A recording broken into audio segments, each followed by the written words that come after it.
श्रम का महत्व। श्रम आदर्श जीवन का मूल मंत्र है। हमारे ऋषि मुनियों ने, वेद शास्त्रों ने, सभी ने एक स्वर से श्रम के महत्व को स्वीकार किया है। सच बात तो यह है कि श्रमशील व्यक्ति का अमृत स्पर्श छोटे से छोटा कार्य को बड़ा एवं महान बना देता है। सृष्टि के प्रारंभ से लेकर आज तक के इतिहास पर अगर हम नजर दौड़ाएं तो हम पाएंगे कि मानव ने निरंतर परिश्रम करके ही अपने विकास का पथ प्रशस्त किया है। आज संसार में जो कुछ भी दिखाई दे रहा है वह उसके सतत परिश्रम का फल है। संसार के जितने भी उन्नत और समृद्धशाली देश है उन सबके पीछे परिश्रम का ही आधार है। द्वितीय महायुद्ध ने जापान को लगभग तहस नहस कर दिया था।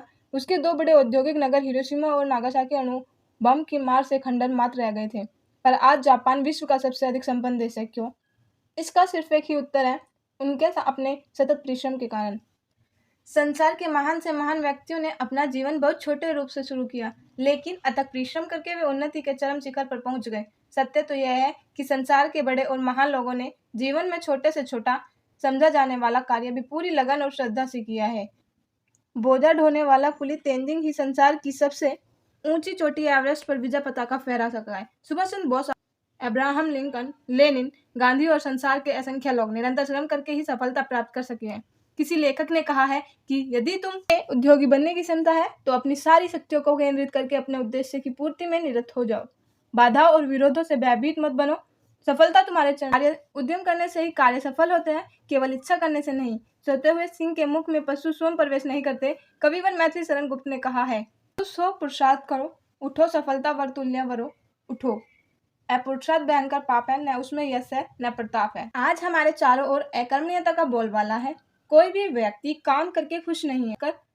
श्रम और श्रम के मूल्य को ताक पर रखकर हम ताश में, चौपड़ में, सोने में, गपशप में अपना समय नष्ट कर रहे हैं।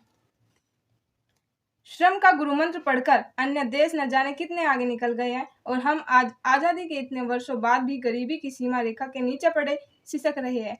गाल ही बजाते रहे और दुनिया वैभव की मीनार पर चढ़ गई।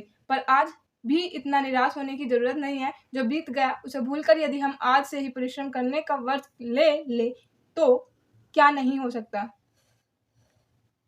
धूल भरे वीरान रेगिस्तानों में लहलाते खेत नजर आएंगे, चिमनियों से उठते हुए धुएं से, और मेहनत कश इंसानों के उल्लास में स्वर्ग से गरीबी 7 समुद्र पार भाग जाएगी।